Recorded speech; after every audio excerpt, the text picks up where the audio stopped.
بسم الله الرحمن الرحيم. تبارك الذي بيده الملك وهو على كل شيء قدير، الذي خلق الموت والحياة ليبلوكم أيكم أحسن عملا وهو العزيز الغفور، الذي خلق 7 سماوات طباقا ما ترى في خلق الرحمن من تفاوت، فارجع البصر هل ترى من فطور، ثم ارجع البصر كرتين ينقلب إليك البصر خاسئا وهو حسير، ولقد زينا السماء الدنيا بمصابيح وجعلناها رجوما للشياطين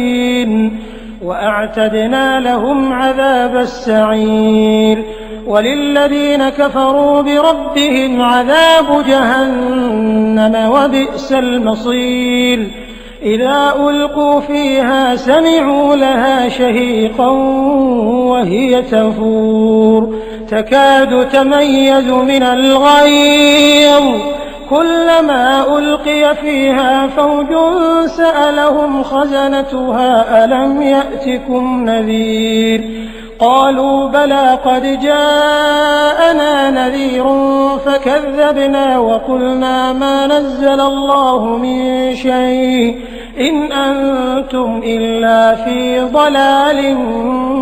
كبير، وقالوا لو كنا نسمع أو نعقل ما كنا في أصحاب السعير، فاعترفوا بذنبهم فسحقا لأصحاب السعير،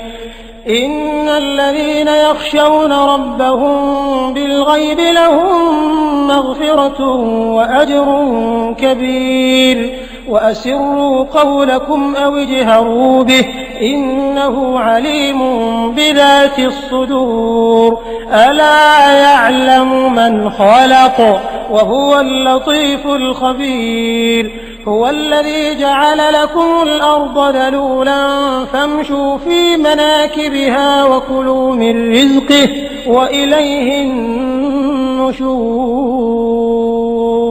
أأمنتم من في السماء أن يخسف بكم الأرض فإذا هي تمور، أم أمنتم من في السماء أن يرسل عليكم حاصبا فستعلمون كيف نذير، ولقد كذب الذين من قبلهم فكيف كان نكير، أولم يروا إلى الطير فوقهم صافات ويقبضن ما يمسكهن إلا الرحمن إنه بكل شيء بصير، أمن هذا الذي هو جند لكم ينصركم من دون الرحمن إن الكافرون إلا في غرور، أمن هذا الذي يرزقكم إن أمسك رزقه بل لجوا في عتو ونفور، أفمن يمشي مكبا على وجهه أهدى أمن يمشي سويا على صراط مستقيم،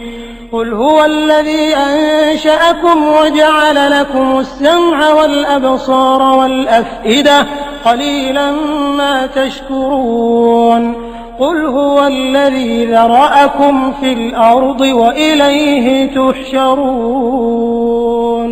ويقولون متى هذا الوعد إن كنتم صادقين، قل إنما العلم عند الله وإنما أنا نذير مبين، فلما رأوه زلفة